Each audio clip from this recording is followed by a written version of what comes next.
mírame, mírame ahora, ahora mírame.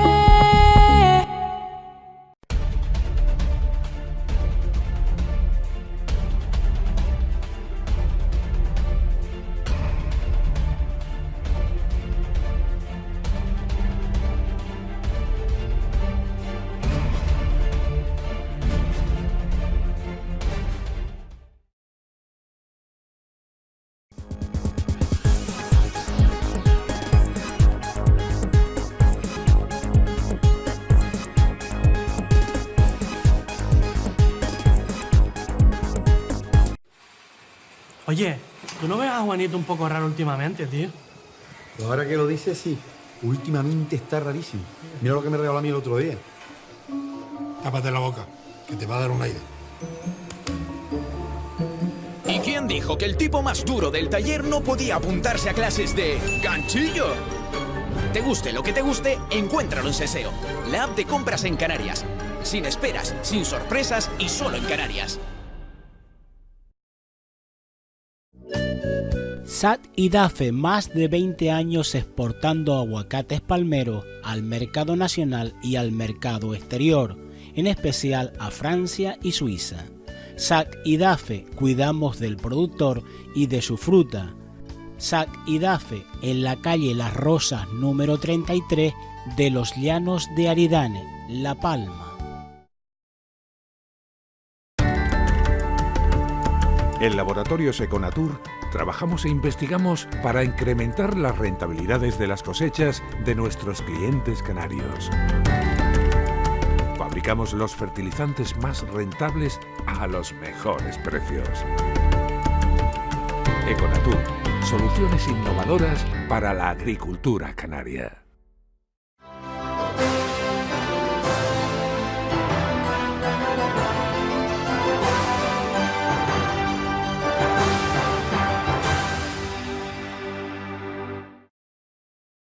Bueno, pues comenzamos el espacio Coplaca Transmite. Nos encontramos en el empaquetado de Agusa, aquí en Las Breñas. Y con nosotros se encuentra Javier López Cepero, sabéis que es técnico de Coplaca y especialista en agricultura ecológica. Y con él vamos a hablar de una charla que se va a celebrar en pocos minutos aquí en este empaquetado.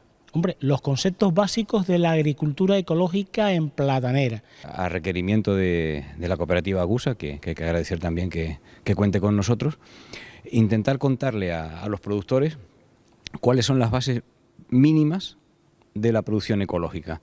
Quiero decir, los conceptos generales que hay que saber y sobre todo los pasos que hay que ir dando y las dificultades que se va uno a ir encontrando al entrar en lo que es agricultura ecológica, referido principalmente a campo. Sabes que en Coplaca tenemos repartido el trabajo y lo que nos toca al departamento técnico es hablar de ese proceso inicial, tanto de la inscripción en ecológico como luego el manejo del cultivo, hasta llegar yo a la fase de empaqueta de comercialización que llevan otros compañeros. Bueno, pues vamos por partes entonces. Lo primero de todo, decidirse a ir de convencional a agricultura ecológica. ¿Cómo es ese paso? En Platanera quizás es el cultivo más sencillo para dar este paso. Primero porque no es un cultivo muy intensivo en cuanto a fitosanitarios. No es como un cultivo de hortalizas o papas o viñas donde suelen tener muchos problemas de hongos, de malas hierbas, ¿no? Todos los que conocen la Platanera saben que es un cultivo que no demanda demasiado input de fitosanitarios. Entonces esa transición hacia la agricultura ecológica, por lo que se refiere a la parte del control de plagas, no es complicada. Simplemente hay que cambiar una serie de conceptos, saber que hay una serie de productos autorizados que tienen una eficacia distinta a las de los insecticidas que estamos autorizados, pero que luego hay muchas otras técnicas que ya incluso agricultores convencionales utilizan, tipo agua a presión, tipo jabones, tipo aceites, control biológico, etcétera, que son las que vas a tener que utilizar en ecológico. Luego está el tema de la fertilización, que eso sí hay que tener un poquito de cuidado, porque la platanera es un cultivo muy demandante en nitrógeno y en potasio, y las herramientas que nos permite el Reglamento de Agricultura Ecológica no son tan potentes como las que permite la fertilización química. Hay que saber muy bien cómo manejar la materia orgánica, hay unas limitaciones de nitrógeno por el reglamento que en platanera hay que tener cuidado de no pasarse con las dosis de estiércol, etcétera, pero bueno, que también se puede hacer. Y luego simplemente pues hay que tener en cuenta que es un cultivo sencillo, pero que exige atención y que exige adelantarse a lo que va a pasar. Entonces, bueno, hay una serie de medidas preventivas que se pueden tomar y que al final el agricultor es el que tiene que decidir si está dispuesto a entrar en este mundo, porque a la hora de inscribirte en agricultura ecológica no te examinan si conoces el reglamento, no te examinan si conoces las técnicas. Entonces, así como cuando el agricultor decide entrar, por ejemplo, en producción integrada en Global Gap, siempre hacemos unas charlas de formación previas, un poco para informar de qué va la historia, en agricultura ecológica hasta ahora no se ha hecho. Hasta ahora en agricultura ecológica el agricultor tomaba la decisión de inscribirse, lo hacía en los medios que existen para ello, directamente con la administración, y nos encontrábamos pues con gente que estaba ya inscrita, pero que igual no tenía los conocimientos, no por su culpa, sino porque no había medio de ofrecérselos, ¿no? Entonces lo que pretendemos con esta primera charla es eso, empezar a darle al agricultor o agricultora que entra en el tema, aquel que voluntariamente quiera, la formación necesaria para llevarlo a cabo lo mejor posible.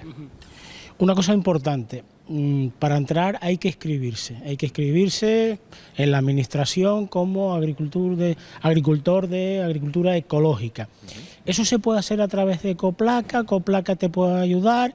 Y la segunda pregunta es, desde el momento en que tú te decides, está el servicio técnico de Coplaca para echar una mano. Y aquel que no sepa por dónde va a caminar, pues un poco los van a ayudar, ¿no? Sí, en cuanto a lo primero, la inscripción es directamente con la administración, con la Consejería de Agricultura, con el ICA concretamente. La inscripción se puede hacer vía telemática. Hay una página de internet donde uno puede inscribirse y luego pagar las tasas correspondientes, o bien a través de las agencias de extensión agraria. Los compañeros de las agencias pues también pueden facilitar este trabajo. Desde Coplaca siempre podemos asesorar, pues mira, cómo rellenar el modelo, cómo llevar a cabo un poquito el proceso, pero la inscripción tiene que ser directa entre el agricultor y la administración. Y luego una vez dentro, pues sí, no solo los servicios técnicos de Coplaca, sino lo que intentamos es que también los compañeros, las compañeras de las cooperativas, que son los que realmente están a pie de campo, en contacto directo con el agricultor o con las personas que deciden meterse en esto, pues puedan llevar a cabo ese asesoramiento, ¿no? Entonces, bueno, siempre desde Coplaca se facilita toda la información posible, ya te digo, no solo al productor a pie de campo, sino sobre todo a los compañeros que llevan las fincas. Javier, vamos a ver una cosa. A veces me han dicho muchos productores de ecológico que esto no es solo una técnica, sino que es una filosofía. ¿Qué hay de cierto en eso? Bueno, primero es una reglamentación, primero es cumplir una reglamentación. Segundo es conocer una serie de técnicas. Y efectivamente, si además te ayuda la filosofía, mucho mejor. Pero no, yo estoy totalmente en contra de asociar agricultura ecológica a una filosofía. O sea, yo pienso que es una técnica más de cultivo, con una serie de prácticas autorizadas y una serie de prácticas prohibidas. Entonces, bueno, se puede llevar a cabo perfectamente sin creer en ella, que es una cosa que yo sé que a alguien le va a chocar, ¿no? Pero se puede hacer perfectamente agricultura ecológica sin creer en las bases filosóficas de la agricultura ecológica. ¿Qué pasa? Que es mucho más difícil y que ante un problema, pues siempre la reacción es diferente de alguien que cree en el tema y que cree en todo lo que hay más allá, que alguien que simplemente se limita a cumplir el reglamento. Bueno, pues nos vamos a ir preparando el terreno. ¿Qué es lo que tenemos que hacer para ese periodo de transición? Ya cuando nos vamos decidiendo, bueno, pues yo creo que dentro de un año, ¿qué podemos ir haciendo? Nosotros vamos a tener siempre lo que llaman un año cero. O sea, si nosotros nos inscribimos hoy, por ejemplo, que es 2 de febrero, hasta el 2 de febrero del año que viene, vamos a estar en lo que se llama año cero, o sea, sin denominación. Hay que practicar, hay que cumplir el reglamento de agricultura ecológica, pero la fruta va a ir como convencional. A partir de ahí va a haber 2 años de conversión a ecológico. Entonces, bueno, durante ese tiempo podemos ir creando las condiciones en el suelo para que el cultivo se desarrolle lo mejor posible. Una de las cosas que vamos a ver en la charla es que, así como cuando tenemos fertilización química, aplicamos un nitrato potásico, un nitrato de calcio, y la planta lo toma prácticamente al momento, en agricultura ecológica no. En agricultura ecológica tenemos que utilizar materia orgánica, tenemos que incorporar esa materia orgánica al suelo, y son los microorganismos del suelo los que van a transformarla para que quede a disposición del cultivo. Y ese periodo tarda.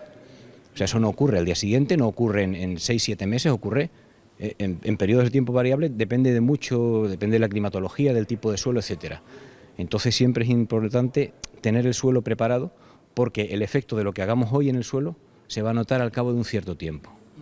Entonces lo primero es eso, preparar el suelo. Y luego lo segundo, tener de alguna manera preparadas las alternativas, saber cuáles son los problemas más habituales fitopatológicos que tenemos en la zona. Puede ser araña roja, puede ser lagarta, puede ser pulgón, y bueno, tener en la recámara cómo vamos a actuar en caso de que aparezca algo de eso, ¿no? Y luego el resto es tirar para adelante. Bueno, pues muchas veces aparecen ciertas y determinadas plagas, y el concepto de plaga a veces hay que tenerlo claro de una manera distinta cuando se habla de ecológico. A veces puede aparecer en una esquinita o a estar por un sitio, y eso no hay que tener una alarma, sino controlarlo, ¿no? Sí, vamos, en ecológico y en convencional, siempre hay que estar pendiente, y lo único saber, que eso sí es cierto, que las herramientas que tenemos en agricultura ecológica para combatir las plagas son menos rápidas, pero más sostenibles en el tiempo. Quiero decir, un insecticida químico actúa más o menos fulminantemente, pero me va a generar posiblemente unas resistencias que hagan que la plaga vuelva a aparecer al poco tiempo. Sin embargo, las herramientas que tenemos en agricultura ecológica no son tan drásticas, tan eficaces en el momento, pero sin embargo vamos a evitar las resistencias. Por ejemplo, el tema del aceite de neem, o el tema de los azufres. Son productos eficaces, pero no tienen una eficacia tan rápida como puede tener un acaricida o un insecticida químico, pero luego por su modo de acción, es multisitio que se llama, el insecto o el ácaro no es capaz de generar resistencia tan rápido. Con lo cual, bueno, son herramientas que a largo plazo son eficaces, pero que sobre la marcha pues pueden darnos un poco de preocupación al ver que una vez aplicadas seguimos teniendo plaga al cabo de 2, 3, 4, 5 días, ¿no? Entonces eso hay que conocerlo. Y no vamos a dejar de lado la fauna auxiliar, que también nos va a ayudar, ¿no? Sí, la fauna auxiliar, ahí hay dos escalas. Una es el típico control biológico de comprar bichos que existen y que funcionan muy bien para controlar determinada plaga, y otra cosa es lo que cada vez se va imponiendo más, que es utilizar la fauna auxiliar que hay por la zona, pero pensamos desde microfauna, desde micro himenópteros que hay, hasta las aves, por ejemplo, que también ejercen un cierto control sobre las lagartas, los murciélagos. Los murciélagos son aves nocturnas que se alimentan de noctuidos, y la lagarta, la barboleta de la lagarta es un noctuido. Con lo cual, bueno, digamos que tenemos todo ese abanico, desde el control biológico comercial hasta crear en el sistema, en la finca, las condiciones para que toda esa fauna auxiliar que está por ahí pues se desarrolle y actúe contra las plagas. Bueno, hay que decir también que Javier López Cepero, aparte de técnico de Ecoplaca, es y gran conocedor de lo que es la ecología y el cultivo ecológico, también es ingeniero agrónomo, es decir, un hombre con mucha formación en este campo. Javier, me decía Martina, bueno, pues también de Ecoplaca, de Volcán de San Juan, que ella dejaba a la fauna auxiliar trabajar para ella. ¿Eso es verdad? Sí, es lo que hemos dicho antes. Lo que pasa es que eso hay que saberlo hacer. Martina lo sabe hacer desde hace mucho tiempo y, bueno, no es una cosa que ocurra de hoy para mañana. O sea, se trata de ir seleccionando entre las, entre comillas, malas hierbas que aparecen, aquellas que no son malas, sino que sirven de refugio para esa fauna auxiliar. Se trata también de ir ayudando a esa biodiversidad plantando determinadas especies que atraen a un montón de auxiliares, y el caso de Martina pues es la cumbre de un ecosistema agrícola perfectamente manejado. Pero que podemos llegar a dominarlo todo. Sí, si ella lo ha conseguido, ¿por qué no? Claro que sí. Muy bien. Bueno, pues hablamos ahora de todos los socios a nivel de Ecoplaca en general, porque ya hablaremos después con un técnico específico de Agusa sobre lo que es, bueno, pues la gente que está metida en ecológico en esta cooperativa. A nivel de Ecoplaca, ¿cuántas personas hay metidas en lo que es, bueno, pues el cultivo ecológico? El último dato, estamos en torno a 110 agricultores. ¿Son muchos, pocos? Bueno, yo creo que a ti te gustaría más. Ecoplaca en total son 3.400, me parece, o sea que son bastante pocos, pero bueno, más vale pocos pero buenos que una avalancha de gente no convencida, ¿no? Yo creo que la mayoría de las personas que se han metido en ecológico es porque quieren hacer bien las cosas, y de hecho, vamos, lo cierto, se va incrementando, va creciendo. Es progresivo, ¿no? Es progresivo. Y actualmente estamos en torno a unos 4 millones y pico, 5 millones de kilos, frente a los 140 que tiene Ecoplaca, ¿no? Entonces, bueno, es un pequeño sector que está ahí, y que una cosa que hay que decir, que desde la dirección de Ecoplaca siempre se ha apostado por esto. O sea, tanto en su momento don Leopoldo Cologan como ahora Javier Palenzuela nunca han puesto pega, sino al contrario, han apoyado al máximo todas las, entre comillas, locuras que les planteamos los técnicos de base para desarrollar todo esto. Me decía don Leopoldo Cologan no hace mucho, dice, Yo no entiendo mucho de esto, pero hagan esa ecología, eso de ecología, que eso es lo que impera en Europa. Eso es visión de futuro. Es visión de futuro, y yo hay una anécdota que siempre cuento y que no me importa contarla aquí en público. Yo recuerdo que en el año 2008, don Leopoldo nos convocó y nos dijo que teníamos que hacer un informe sobre toda esa cosa que manejan ustedes de la agricultura ecológica, de eliminar pesticidas y toda esa... No lo dijo despectivo, como diciendo todo eso que ustedes, que yo no entiendo, pero que ustedes manejan, porque hay que ir a Bruselas a negociar las ayudas del 2013 al 2020.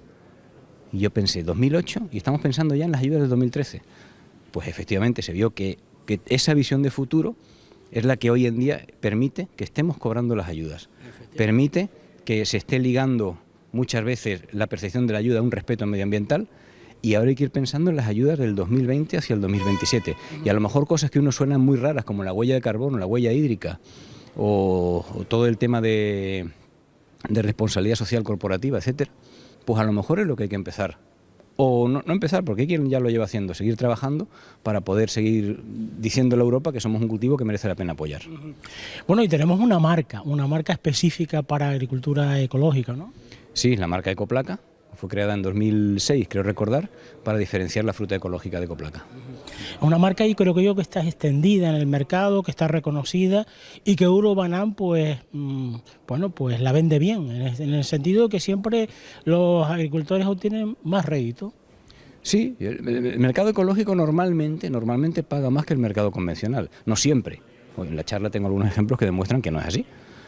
Y bueno, no es un mercado muy grande. Yo siempre que alguien me habla del mercado ecológico, le pregunto, ¿y usted compra ecológico? No, yo no. Entonces, usted no compra ecológico, pero pretende que haya un montón de gente que pague un montón de dinero por su fruta. O sea, es un mercado pequeño que va creciendo, no solo en España, sino también en Europa. Hay que conocer el mercado, no es lo mismo vender en Suiza que en Alemania, que en Francia, que en Escandinavia, ¿no? Son mercados distintos, con distinto precio, con distintas exigencias. Pero vamos, yo no llevo ese tema, pero sí sé que se están haciendo importantes acciones en cuanto a salir un poquito hacia afuera, no solo por parte de Ecoplaca, hay otras OPPs, que Europlátano, por ejemplo, sabemos que está vendiendo también en el extranjero, y nos parece perfecto porque es una forma de normalizar todo esto. Y bueno, en resumen te digo que es un mercado pequeño pero creciente y que hay que seguirlo trabajando.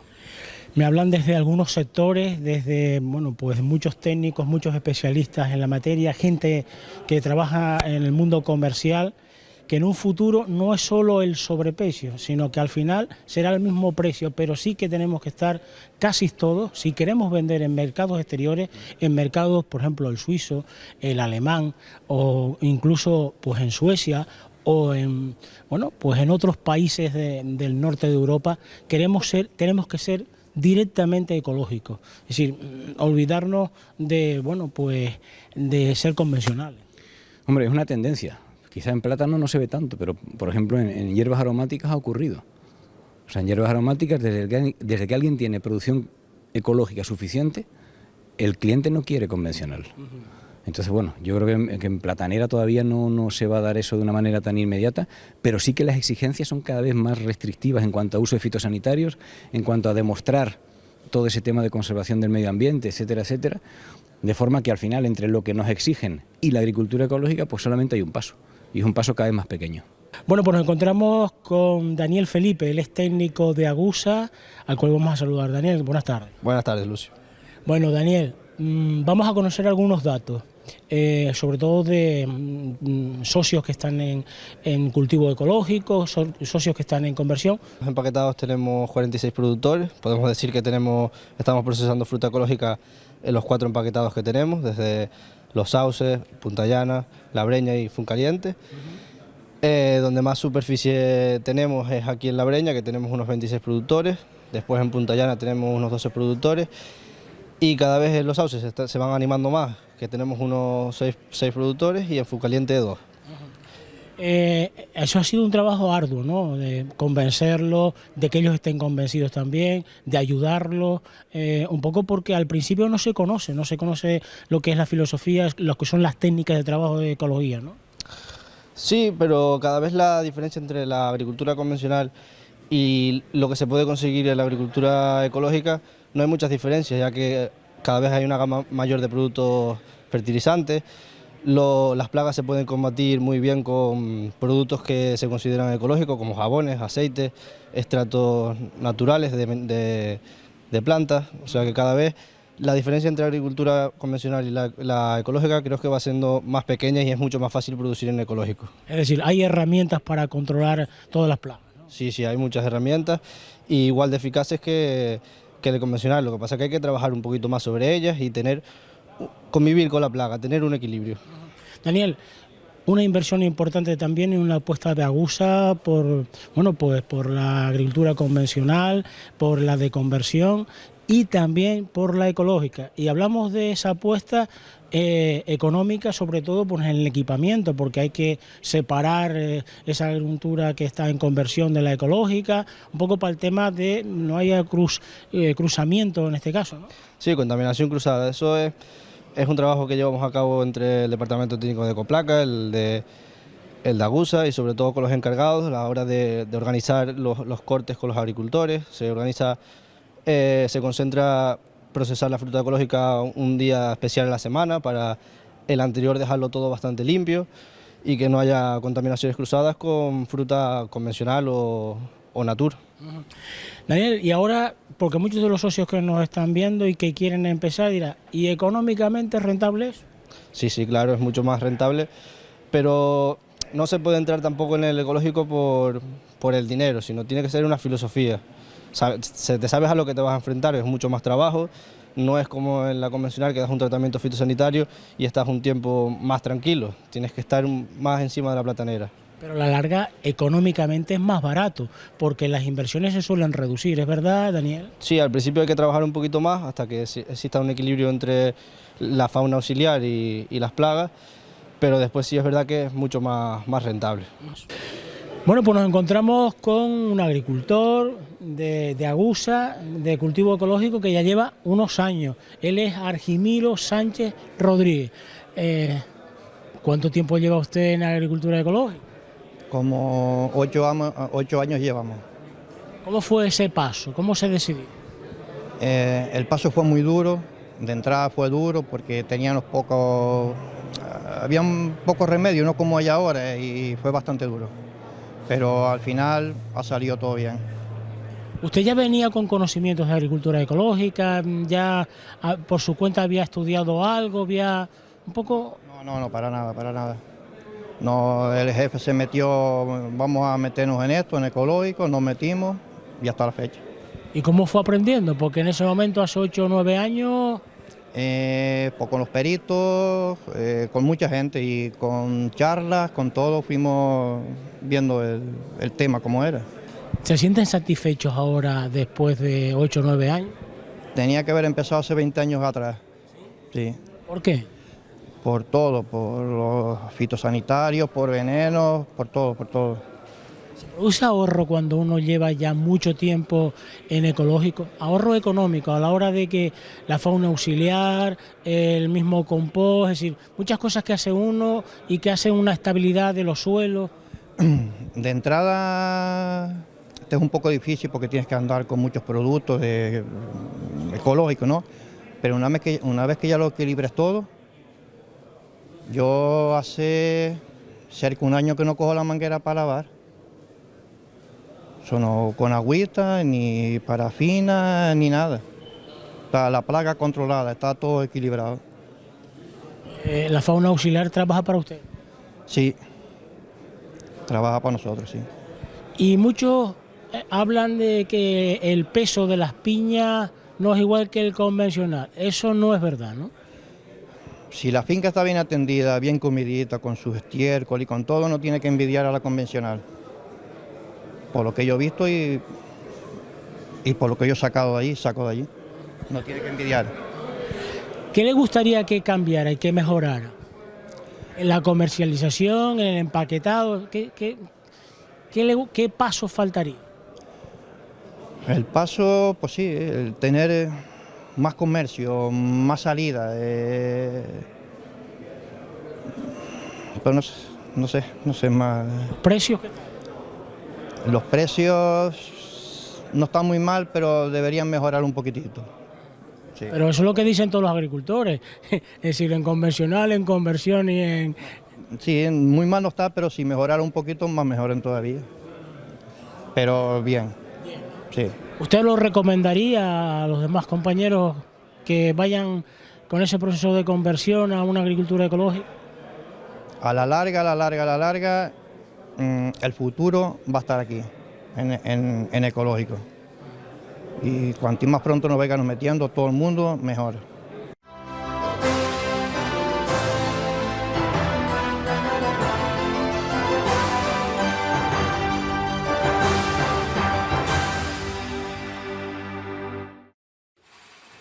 Oye, ¿tú no ves a Juanito un poco raro últimamente, tío? Pues ahora que lo dices, sí. Últimamente está rarísimo. Mira lo que me regaló a mí el otro día.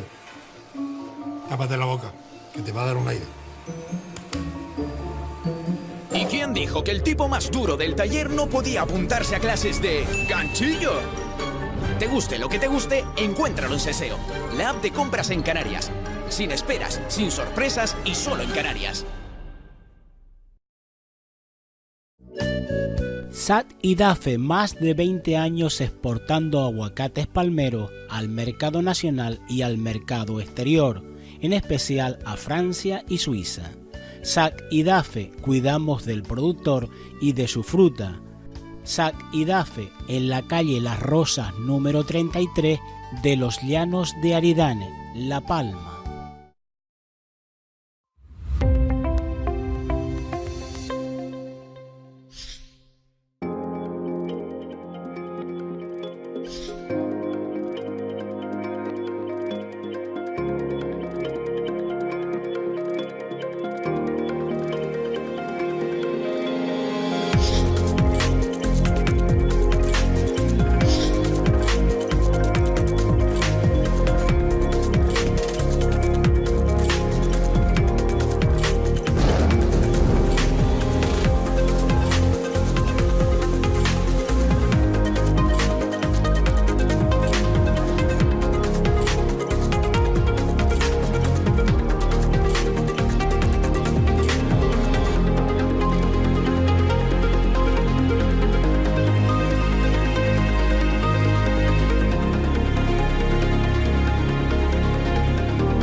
Buenas noches amigos, comienza el espacio de entrevistas en Crónicas del Campo. Se encuentra con nosotros Miguel Martín, sabéis que es el presidente de ASPA, y con él vamos a hablar de realidades de la isla de La Palma, pero que al final son realidades regionales, porque el sector primario no tiene fronteras, y lo que es bueno para La Palma también es bueno para toda nuestra región. Vamos a saludar. Miguel, buenas tardes. Hola, buenas tardes. Bueno, Miguel, si te parece, comenzamos hablando del subsector del aguacate, que ha estado polémico en estas últimas semanas. Manteníais desde ASPA una reunión de primer nivel con la Administración General del Estado, en este caso con el representante de la Administración General del Estado aquí en la isla de La Palma, bueno, pues para solicitar unas medidas para evitar esos robos en las fincas de aguacates, ¿no? Sí, efectivamente, esa era una reunión más, porque ya habíamos tenido varias a lo largo, desde septiembre que se produce el primer robo y nosotros hacemos la denuncia ante la opinión pública. Bueno, decíamos en aquel momento, comienza la campaña, comienzan los robos. Desde septiembre pues hemos estado en contacto permanente con la Administración General del Estado porque entendíamos que la Guardia Civil tenía mucho que hacer, y prueba de ello es que ya está el Grupo Roca actuando en La Palma. Ha empezado estos días y por lo tanto pues bienvenido sea para seguir haciendo hincapié en la necesidad de mejorar este sector. Pero este sector no solo pasa porque la Guardia Civil actúe, sino pasa por muchas más cosas, y entre ellas pues está claro que al final habrá que hacer un protocolo de actuación, o eso es lo que nosotros creemos desde el punto de vista, un protocolo de actuación de las dos administraciones, porque tenemos claramente que reflejar que estén en el REGEPA, que se puede comercializar todo lo que se produce, pero sí a través de toda la normativa que existe, y al mismo tiempo por la Guardia Civil saber hasta dónde puede actuar. La Guardia Civil nos decía en aquel momento que entiende que falta legislación. Pues si falta legislación, que el Parlamento Canario pues actúe y diga lo que hay que hacer, pero está claro que al final, si este cultivo no pasa a ser un cultivo con menos dinero opaco, este cultivo pasa a ser un cultivo controlado, y este cultivo pasa a ser un cultivo que piense en el futuro, podemos caer en el fracaso de que pasado un tiempo estemos arrancando aguacate, y eso sí que pasó hace muchos años y no nos gustaría que volviera a pasar. Miguel, es importante sobre todo trazabilidad del cultivo. Acabas de hablar del REGEPA, que esté registrado la finca en cada empaquetado o en cada comercializadora, para que cuando llegue sepan exactamente dónde se trae. Y también, y eso lo hemos comentado estos días, el control, en este caso, sobre todo de los puertos, porque se está sacando de aquí para otras islas. Sí, ese es un control que hay que hacerlo efectivo, porque entendemos que tiene que estar saliendo productos por fuera de la isla por los volúmenes que se están comercializando, pero también hay que hacer un llamamiento a la opinión pública de que no compre aguacates al señor que pueda venir por su casa ofreciéndolo, porque no sabemos de dónde procede, y que se corra el riesgo de comprar un producto que esté robado y que al mismo tiempo tal vez esté con un tratamiento fitosanitario terminado de dar sin plazo de seguridad.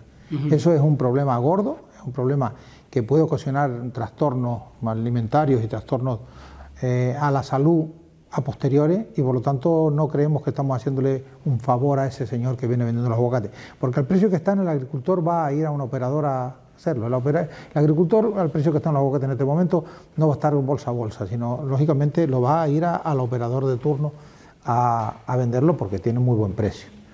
No hemos necesitado muchas veces ayudas en el aguacate, y eso ha permitido, bueno, que estemos corriendo y saltando de lado a lado. Yo creo que, amén de que podamos estar preocupados por los robos, y yo me alegro que en el fondo estemos concienciados, porque este año han habido alrededor de 30 denuncias en esta campaña última, cuando el año pasado solo hubieron 3, de cara a que podamos irnos programando de cara a un futuro. Es decir, nosotros el año pasado, si tenemos que decir que hay alguna asignatura pendiente, una de ellas fue no lograr entre todos que la organización de productores de aguacates a nivel regional estuviera funcionando, porque entendemos que pasa por ahí. Si queremos una norma de calidad única, si queremos una IGP, si queremos una identificación de ese producto de calidad, que es el mejor producto que producimos en el mundo, el aguacate de Canarias, y que al final queramos invadir o estar en mercados europeos. Ese es un paso que tenemos que seguir trabajando en él, pero bueno, yo espero que en la próxima reunión que vamos a tener el día 14 en la subdelegación del Gobierno en Tenerife, podamos estar allí todas las organizaciones y todos los que estime oportuno la Administración General del Estado junto con la Consejería de Agricultura, para ver qué ponemos de coto a esta situación que nos permita pues resolver un problema. Está Merco Tenerife, está Merca Las Palmas, y lógicamente están pues esos furgones que aparecen en todas las vías de norte de Tenerife, que también tiene un problema. Por lo tanto, el problema no es del aguacate palmero solo, sino el problema es del aguacate regional. Sí que quería terminar diciendo que la necesidad de plantear normas de futuro, un cultivo programado, unos contratos firmados para que cada operador pueda saber con qué fruta participa el año siguiente o no, para saber qué mercados busca. Tenemos que ir pensando en una serie de cosas y bueno, pues nosotros elaboraremos un documento de trabajo para que entre todos podamos buscar soluciones. Yo creo que la solución no está ni en uno ni en otro, sino en que todos seamos capaces de afrontar de cara a un futuro esta situación si queremos programar un cultivo de cara al siglo XXI, porque tenemos que pensar que se están plantando muchas plantas anualmente.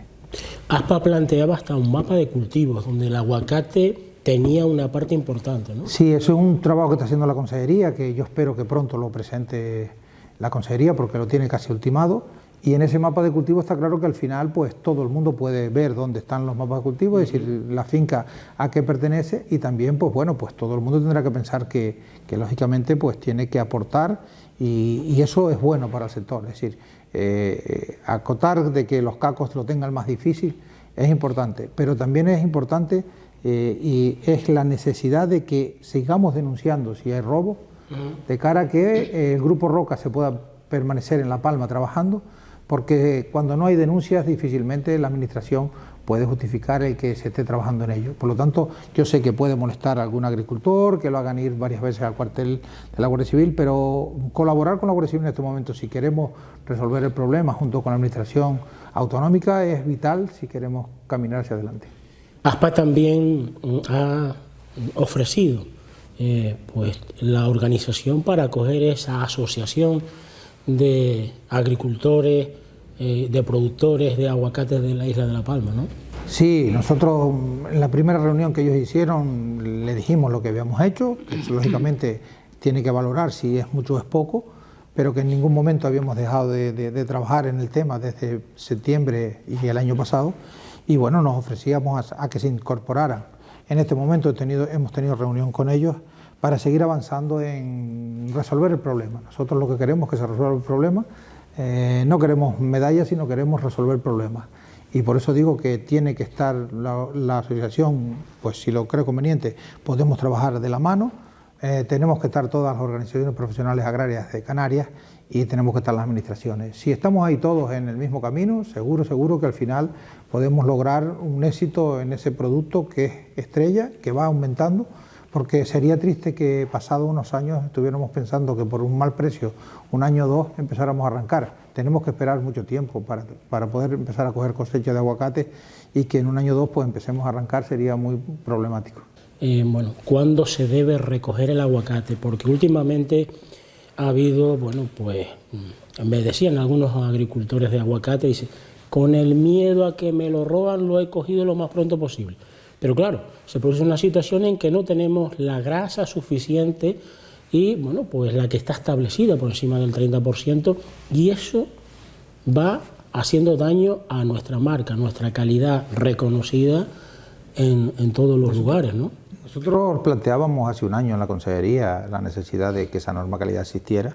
La Consejería se encargó de hacer un borrador, no lo ha presentado, y sí nos gustaría que ese borrador pues analizáramos entre todos con los reglamentos que hay a nivel mundial, sepamos cuál es el grado de grasa y a partir de ahí pues empezar a recolectar. Y lógicamente pues sería una serie de muestreos cada vez que se recoge un producto. Entendemos que la zonificación en este caso puede ser un inconveniente, y pongo un ejemplo claro, es decir, si decimos que el 1 de octubre, por poner una fecha, no puede ser ficticia, pero bueno, para que me puedan entender los que nos están viendo. Si el 1 de octubre decimos que podemos coger haz en la isla de La Palma, tenemos que pensar que el 1 de octubre puede estar el haz bueno para empezar a recolectar en Tazacorte, en las partes bajas de la isla, pero está claro que al final no va a estar bueno para recoger en Barlovento o en Punta Gorda. Por lo tanto, yo creo que si ponemos fechas, corremos el riesgo de que alguien entienda que la veda está abierta para todo el mundo. Yo creo que sería mucho más acertado el grado de grasa, que al final pues buscaremos el aparato suficiente para poderlo medir y tengamos pues ese grado que nos permita, si no están las partidas óptimas, no recolectarlo. Que el propio agricultor puede hacer una previa y medirlo. Se mide el azúcar para vendimiar de las uvas, se miden los azúcares para cualquier otra fruta, pues bueno, pues vamos a medir aquí la grasa, porque eso nos va a permitir, lógicamente, obtener un producto de calidad desde un principio. Si no, corremos el riesgo de que, como me los van a robar, yo llego el primer día y cojo producto que no está óptimo. Y eso es muy complicado de cara a mantener un mercado de calidad. Y la grasa y los calibres pues tendrán que ser lo que nos defina claramente lo que es la calidad. Pero ya digo que ni tiene que ser lo que Miguel está diciendo claramente sol, pero sí que tenemos entre todos que ponernos de acuerdo. ¿Cuánto tiempo debemos esperar todavía para tener el decreto del plátano sobre la mesa? Pues no lo sé, pero yo creo que lógicamente el decreto del plátano tenía que haber estado ya, pero aparte de que esté un mes antes o un mes después, yo lo que creo que al final, los últimos meses del año, para mí desde nuestro punto de vista, fue muy preocupante. Era una situación que muy anómala, que se volvía a romper Asprocan de cara a una negociación del 2020, porque tenemos que pensar que es que el 2018 es fundamental para negociar el 2020. Miguel, si hubiera estado el decreto del plátano en diciembre, ¿esto no hubiera ocurrido? No, posiblemente tal vez hubiese ocurrido igual. Yo creo que aquí hay una tensión interior que ahora se ha aparcado, pero que yo espero que al final seamos capaces todos de limar. Yo en aquel momento planteé a mucha de la gente y decía que cada uno tenía que hablar con el de al lado que podía hablar, de manera que pudiéramos entre todos volver a hacer que Asprocan estuviera unido de cara a una negociación de futuro, porque no iba a perder solo el sector platanero, iba a perder toda la agricultura canaria, porque ir a Europa sin acuerdo, porque el acuerdo con los tres ministros no hubiese sido igual si Asprocan está dividido, así Asprocan llevaba unido. Es decir, yo creo que al final, pues bueno, tuvimos prontitud todos a intentar resolver el problema, pero que ese problema lo que tenemos que darle es una solución definitiva. Es ver para qué sirve en concreto Asprocan, hasta dónde llegamos, pero eso hay que hacer mesas de trabajo coordinadas, lógicamente, por la propia Consejería de Agricultura y ponernos un plazo para buscar un futuro. Pero es que el plátano tiene que buscar un futuro ahora, después de un tiempo y después un tiempo más adelante. ¿Qué fue lo que ustedes le pidieron a la ministra cuando se reunieron en Los Llanos? Porque ustedes estuvieron hablando con ella y les exigieron una serie de... Bueno, a la ministra le pedimos entre ellos que el ir unidos de cara al POSEI era fundamental, que lógicamente pues había que retomar Asprocan y que al mismo tiempo a la ministra le pedimos también que junto con el POSEI, por lo menos negociar que el POSEI se mantenga igual en Europa, junto que ese POSEI también hay que negociar un POSEI adicional que tiene que venir del Estado español. Porque si queremos ampliar más productos, como se ha ampliado el olivo, como se ha puesto el aloe, como si queremos incorporar la caña de azúcar o toda una serie de productos que podamos ser más despensas, está claro que al final tiene que haber una ficha de financiación del gobierno del Estado. ¿Que será compartido o no será compartido? Y eso se tendrán que discutirlo los propios políticos. Pero sí que tiene que aparecer, lógicamente, en las ayudas REP esa referencia de cara a que no podamos estar siempre pendientes del gobierno de turno. Pero si queremos, ya digo, ver de cara a futuro, tenemos que pensar que si queremos más despensa, tenemos que tener más POSEI. Una vez sobrará, pero también hay que analizar el REA, y el REA pues posiblemente lo que tenemos es que irlo adaptando a las circunstancias y tal vez ese descreste del REA va en beneficio del POSEI. Hablan los críticos que si empezamos a sacar de ese POSEI dinero para esto, para lo otro, para la caña, para tal, al final el dinero es el que es y al final para repartir entre todos va a ser migajas. Sí, pero lo que tenemos es que ver, consolidar los sectores que tenemos, los que están. Pero si queremos aumentar, por ejemplo, el aguacate, está claro que al final tendremos que conseguir más dinero. Si tenemos que aumentar cualquiera de los cultivos que están, tenemos que conseguir más dinero. Por eso decíamos que habrá que dotar de ese POSEI adicional, que fue una muy buena idea en el año 2010 y que, bueno, que se comportó en aquel momento de 50-50, después se hizo, no se hizo, se quitó y ahora todavía tenemos que pensar que el sector vitivinícola le falta todavía un año que cobrar. Bueno, pues lo que sí que no puede ser una agricultura, que si queremos pensar en una agricultura moderna, es que vayamos a cobrar una ayuda 6 o 7 años después de haberse producido, porque ya muchos se habrán quedado en el camino. Luego ya muchos no la van a poder cobrar porque al final ya no están en el sector o no están entre nosotros. Por lo tanto, yo creo que tenemos que plantearnos regularizar eso, ordenarlo, pero después cumplirlo todo el mundo. ¿Y la ayuda al transporte del plátano estaría dentro de eso? ¿No? Eso fue una de las reclamaciones que le hicimos a la ministra. Yo no sé si se van a aprobar o no los presupuestos. Se nos ha dicho por parte del Partido Popular que el que no estén aprobados los presupuestos no significa que no se pueda incorporar parte de esa ayuda este año. Bueno, nos gustaría que, lógicamente, yo creo que las situaciones han cambiado a peor con respecto al 2010. En el 2010 fuimos capaces de manifestarnos 2 veces en la Puerta del Sol en Madrid. y ahora no hemos ido, pero yo creo que al final lo que tenemos que conseguir que la ayuda venga, porque las condiciones de descreste arancelario, las condiciones de precio, pues no son las mismas que en aquel momento. Y si queremos seguir manteniendo el sector, lógicamente nosotros tendremos que aglutinar, que ser más fuertes las empresas, que es lo que decía la ministra, quizás ser menos cooperativas o cooperativas más fuertes, pero que al final también tenemos que pensar que las ayudas tienen que estar consolidadas, porque el sector sin ayudas, ni este ni ningún sector agrícola puede sobrevivir. Nos decía la ministra a una pregunta que le hacíamos allí en los llanos de Aridane, que cuando se cumplieran las condiciones, había dos condiciones que usted las acaba de decir, es decir, la bajada de los precios y la bajada de los aranceles. Pero yo le planteé que había tres condiciones que se habían cumplido ya, y era que el Partido Popular votó sobre la ejecución de eso en el Parlamento Nacional. Simplemente yo creo que las condiciones del 2010 estaban ahí, las condiciones están hoy todavía, 7 años después, bueno, pues ya son las condiciones, pues póngase, que es un 50 el primer año y es un 100 el segundo, bueno, pues podemos aceptarlo, pero sí que entiendo que tenemos ya que empezar a ponerlo. Pero eso tiene que traducirse, lógicamente, en una bajada de precio, es decir, que lo vaya a recibir el agricultor. Está claro que al final tenemos que recibirlo, porque lo que no podemos hacer es que acto seguido las navieras vayan a subir los costos. Es decir, yo creo que está claro que al final tenemos que pensar que no puede haber las diferencias que hay en este momento de la naviera en La Palma o la naviera en El Hierro con respecto a lo que es la naviera de Tenerife y ya con lo que es respecto a la naviera en Las Palmas de Gran Canaria. ¿Por qué no? Yo creo que al final ese volumen en conjunto tiene que negociarse de otra manera y pues que todos podamos participar de esa bajada, porque si no tendríamos que bajar participar en la bajada en proporción a lo que estamos pagando.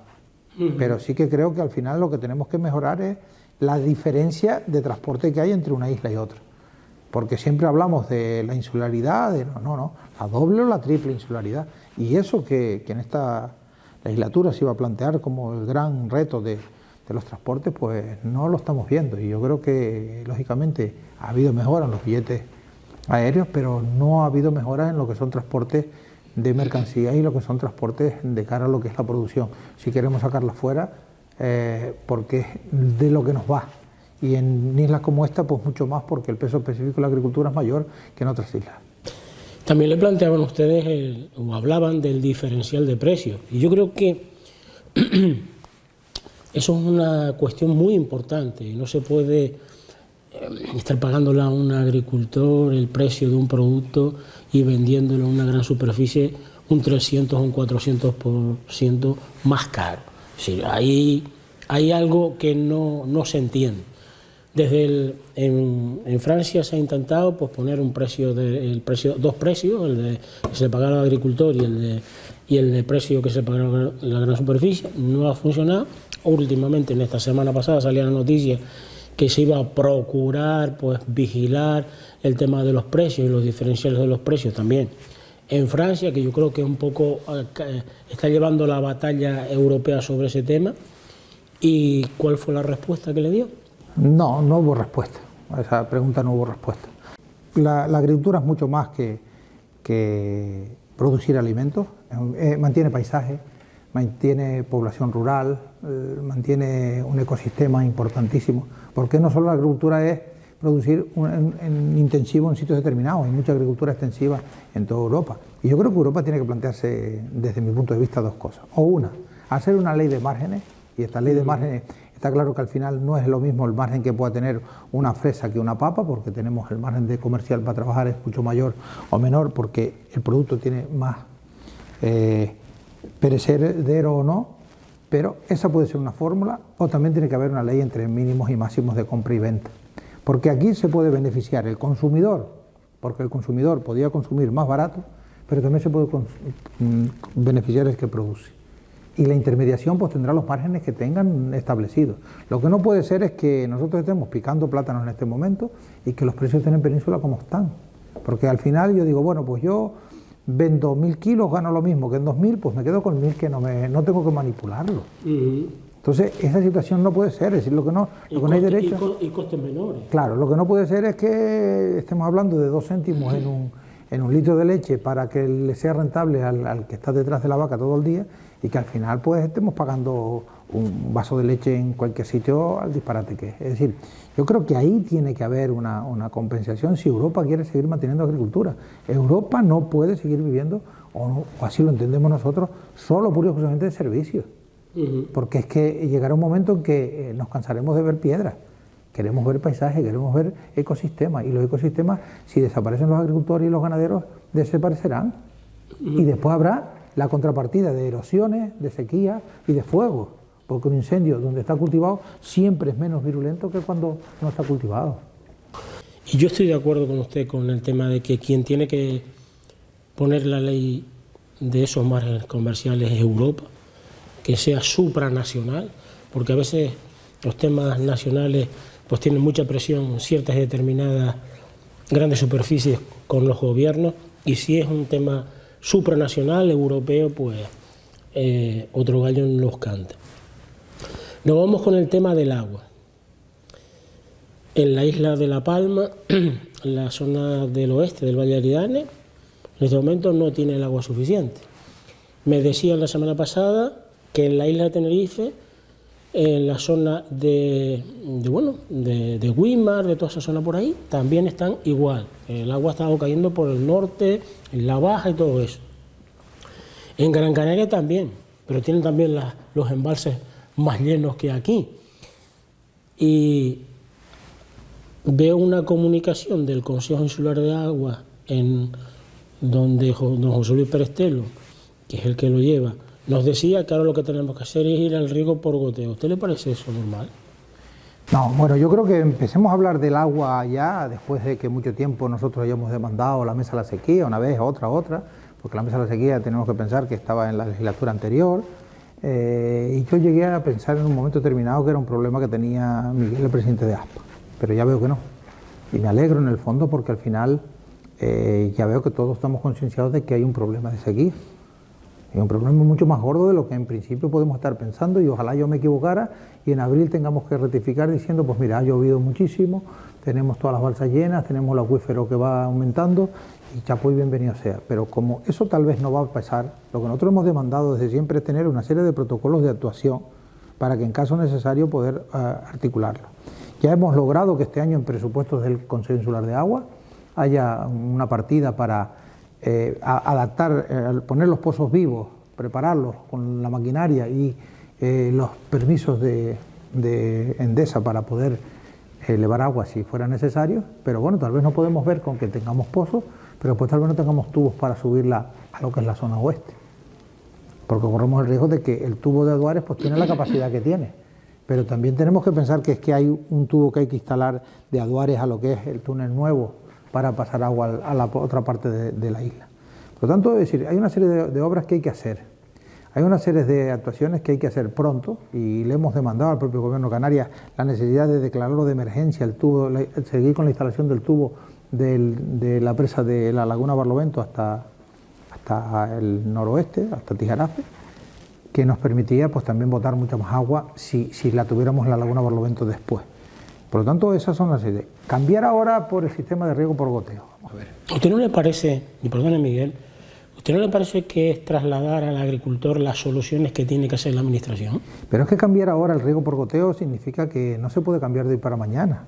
Significa que el riego por goteo tiene un manejo diferente al que es riego por aspersión. Cabecera. Tienes que tener los cabezales, tienes que tener los filtros, tienes que tener un agua que esté perfectamente filtrada para que no obstruya los goteros, hay que mirar los goteros. Es decir, para instalaciones mayores, pues sí, hay que abonar con otra serie de productos diferentes a los que se usan ahora. Es decir, un cambio de mentalidad importante, muy importante. Pero lo que tenemos que pensar es que si aquí tenemos fincas que están en parcelas muy pequeñitas y tenemos que regar todos los días, pues tal vez después tendremos tiempo solo para abrir y cerrar llaves. Lo mismo no se estaría tirando agua aquí. Aquí se lleva tirando agua una semana en la parte de la isla, y se va a seguir tirando 10 o 12 días más, mientras en el otro sitio no estamos faltando el agua. ¿Por qué? Porque no tenemos una presa que nos permita poner ese agua dentro para regular el riego. Es verdad que estamos haciendo una red de riego en Breñas Maso, que lleva un retraso enorme, pero bueno, que ya se está terminando la parte de Maso, falta la parte de las Breñas, pero que si la tuviéramos, pues también permitiría regular un poquito más con desviando la Fuencaliente. Pero yo creo que hay actuaciones que hacer. Ahora hay actuaciones que hay que hacer para un poquito más largo plazo y otras para más allá. Pero sí que claramente tiene que implicarse. Y ahora, por lo triste es que tal vez ahora está el dinero, pero tenemos la presa de Vicario con la empresa arruinada y no hemos acabado Vicario. Bueno, pues porque si le vamos a dar 5 metros más, que si no le damos 5 metros más, que si ahora se ha ido a la empresa, chicos, pues tenemos que buscar la fórmula, porque yo creo que ahora mismo hay las medidas de cara a declarar de emergencia o de urgencia ese tipo de obras, todas las que queramos, porque la sequía está ahí. Y en la Breña lleva lloviendo una semana y han llovido 30 litros de agua. Es verdad que ha estado mojado toda la semana, pero eso al final tú cavas un poco y te vas hasta seco. Y lo que está regado, sí, pero el resto no. Por lo tanto, la Breña que escapa. Pero el resto de la isla, el valle, en concreto, que no le ha llovido, sino 30 o 40 litros los que va de toda la temporada, cómo están esos pozos. Es decir, el problema del agua es un problema gordo. Ya digo que yo me alegro que nos hayamos concienciado, pero sí que tenemos que empezar a tomar medidas con urgencia. Hay algunas que están tomadas, pero hay otras que las obras tienen que entrar por otro canal de actuación más rápido que el canal normal de contratación de la administración, de las administraciones de la comunidad autónoma. Bueno, pues yo creo que parte de eso también le corresponde al Estado. El Estado tiene que aportarlo. Sí, el Estado tiene un plan de obras, pero que lógicamente entre la administración, es decir, la fórmula de actuarse, las fórmulas de derivar las obras, la forma de hacer esas obras que son prioritarias y urgentes, para no seguir perdiendo agua y para regular el agua, claro que tienen que estar todas las administraciones, uno y otro, y decir, bueno, hay una sequía en España, vamos a ver dónde podemos solucionar el tema y lógicamente invertir. Es decir, yo creo que las infraestructuras hidráulicas en España son importantes en este momento. Hay sitios donde se ha solucionado claramente. Hay zonas donde ya la sequía pues, ha pasado a mejor término porque ya están las balsas llenas, pero hay otras zonas donde no, pues eso habrá que priorizarlo. Y lógicamente, pues bueno, pues ahí está la clase política para priorizar ese tipo de obras, es decir, bueno, la necesidad de hacer una obra o no, determinada en un sitio. Pero yo digo lo mismo, aquí hay que declarar unas obras de urgencia y de emergencia si queremos salir de este impasse. Alguien dirá, no, la emergencia no existe. No, la emergencia puede existir en este propio verano. Y ojalá yo me equivoque porque ha llovido mucho, sería lo ideal. Alguien me decía estos días que había nieve en la cumbre y yo digo, debíamos estar un mes con medio metro de nieve arriba. Eso significaba que seguía cayendo y que el acuífero podía aumentar. Porque el que el acuífero aumente es muy importante si queremos después recibir agua para consumo humano, pero también para la agricultura. Bueno, Miguel, pues para terminar, vamos a poner buena cara. Usted asistía el otro día en Aruca a la entrega de premios de Agrocanarias. La isla de La Palma se llevaba un buen palmarés, creo que 9 premios de quesos y no sé cuánto, y algo de vino también. Pero a nivel general sí que podemos decir que, pues yo creo que la calidad de todos los productos a nivel de Canarias se ha incrementado y allí fue una muestra de ello, ¿no? Sí, yo creo que los premios estimulan, los premios dan calidad y al final yo creo que está bien la iniciativa.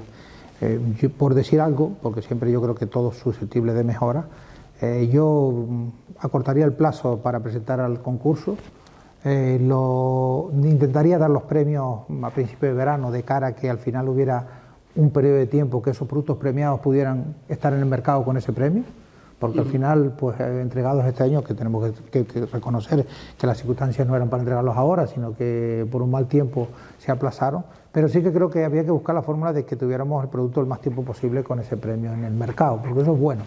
Posiblemente habría que ampliarlos a algunos otros productos más, pues una piña tropical, es decir, quizás algunas otras cosas, a mojos, no sé, tal vez habría que irlo analizando en profundidad, pero creo que al final los premios constatan una calidad.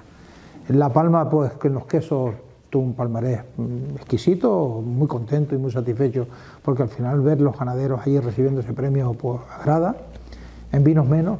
Y yo sí que le decía al consejero de Agricultura, y creo que tenemos que tener una conversación más larga para eso, es la necesidad de que intentar afrontar quizás o estimular a todos para que todos participen. Yo creo que al final Agrocanarias tiene que tener muchas catas y muchos certámenes, pero porque todo el mundo quiera participar. Es decir, no todo el mundo va a tener premio, pero el participar estimula. porque lógicamente en vino creo que estuvimos muy cortos en la presencia o muy cortos este año en los premios, pero yo creo que tenemos que buscar la fórmula de estimular ese concurso, porque ya digo que cuando alguien nos visita y dice, bueno, esto tiene un premio dado por una institución pública, siempre prestigia el producto. Y aquí nos diferencian las calidades, es decir, aquí no somos de volúmenes, las mieles, los quesos, los gofios, los vinos, todo eso nos diferencian no por la cantidad, sino por la calidad. Y eso es lo que tenemos que seguir vendiendo, porque hay un sector que nos visita y que siempre va a degustar ese tipo de productos que tienen sellos de calidad. La IGP, todo ese tipo de cosas, que habrá que ir al mismo tiempo afrontando en formación para que todo el mundo entienda que una IGP, qué es lo que significa o qué significa una DO, una denominación, porque al final eso es lo que garantiza que lo que está dentro de las botellas pues tiene una trazabilidad y es un producto que está pues respetuoso con el medio ambiente, todo lo que lleva consigo las contraetiquetas. Pero yo creo que premiar a los... darle las gracias a los ganaderos por el trabajo que hacen y después tener todo ese tipo de premios, pues satisface, porque al final cuando uno trabaja por la agricultura y la ganadería, lo que quiere es que se vayan resolviendo problemas y que la gente siga viviendo el campo. Decía el otro día el director general de Agricultura del Gobierno de Canarias, César Martín, con respecto a la isla de Palma, no voy a poner aquí las cifras que él me decía, porque yo creo que la noticia tiene que decirla él y el Gobierno de Canarias, que se había incrementado significativamente las hectáreas de producción en la isla de La Palma. Sin embargo, con el viñedo se había retrasado, se había bajado. Quizás puede ser eso un parte del problema que usted hablaba de... Sí, porque posiblemente hemos cambiado la dinámica de los cultivos. Es decir, si las zonas en un momento determinado podía ser Ollomaso, Fuencaliente y Las Manchas, mientras va aumentando la zona del noroeste. Tenemos que pensar que el noroeste pues posiblemente se han puesto mucho más las pilas que el resto de las zonas y tiene unos vinos que son exquisitos. Es decir, los blancos de La Palma compiten con cualquier blanco de España y bueno, estamos haciendo algunos tintos que también nos están gustando. Eso significa que estamos haciendo algo diferente, algo distinto, que lógicamente no son volúmenes importantes, pero sí que puede tener un valor añadido importante. ¿Qué tenemos que pensar o qué tenemos que hacer en esas zonas que van en retroceso?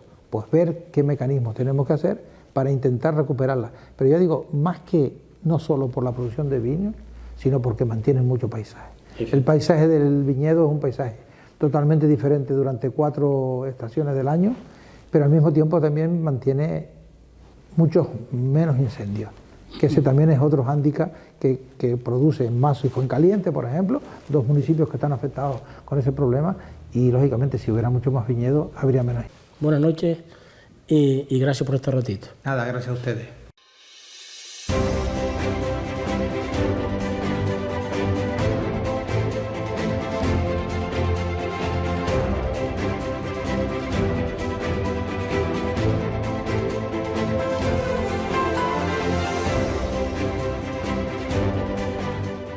Sí, últimamente está rarísimo. Mira lo que me regaló a mí el otro día. Tápate la boca, que te va a dar un aire. ¿Y quién dijo que el tipo más duro del taller no podía apuntarse a clases de ganchillo? Te guste lo que te guste, encuéntralo en Seseo, la app de compras en Canarias. Sin esperas, sin sorpresas y solo en Canarias. En Laboratorios Econatur trabajamos e investigamos para incrementar las rentabilidades de las cosechas de nuestros clientes canarios.